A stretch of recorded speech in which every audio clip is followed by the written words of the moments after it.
ඔයා ගාව තියෙන Samsung ෆෝන් එකෙන් මේ විදිහට Edge panel එකක් ඕපන් කරගන්න පුළුවන්. අපි බලමු දැන් ඒක කොහොමද කරන්න කියලා. ඔයාගේ ෆෝන් එකෙත් ඇති මේ විදිහේ setting app එකක්.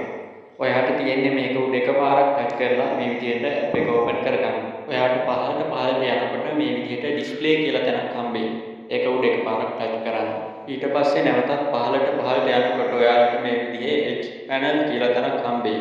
එතනත් ටච් කරන්න.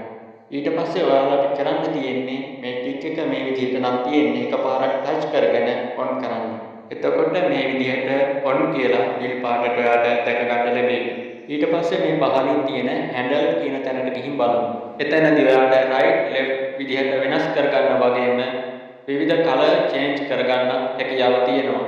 ඒ වගේම size එක වෙනස් කර ගන්න වගේ තව පහසුකම් තියෙනවා.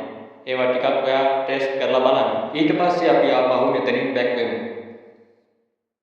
ඊට පස්සේ ඔයා මේ panels කියන තැන ටච් කරලා ඇතුළට යන්න. එතනදී අපිට contact ඒ වගේම app ආදී විවිධ දේවල් ඇඩ් කර ගන්න පුළුවන්. බලන්න මම දැන් මේවා ඇඩ් කරලා තිබිලා ඒවා ඔක්කොම අන්ටික් කරලා පෙන්නන්න. ඊට පස්සේ අපි ආපහු එකින් එක ඇඩ් කරමු. මම කලින් ටික් කරලා තිබ්බ හින්දා අන්ටික් කරලා මේ විදිහට ඇඩ් කරගෙන යනවා. ඔයාලට පෙන්නන්න ඕනේ. අපි ඊට පස්සේ home screen එකට ඇවිල්ලා බලමු මොකද වෙන්නේ කියලා. ෆෝන් එකේ දකුණු පස කෙළවර ඔයා right නම් right left නම් left ඒ විදිහට දාලා තියෙන කනුව පොඩි සුදු ඉරක් ඇති.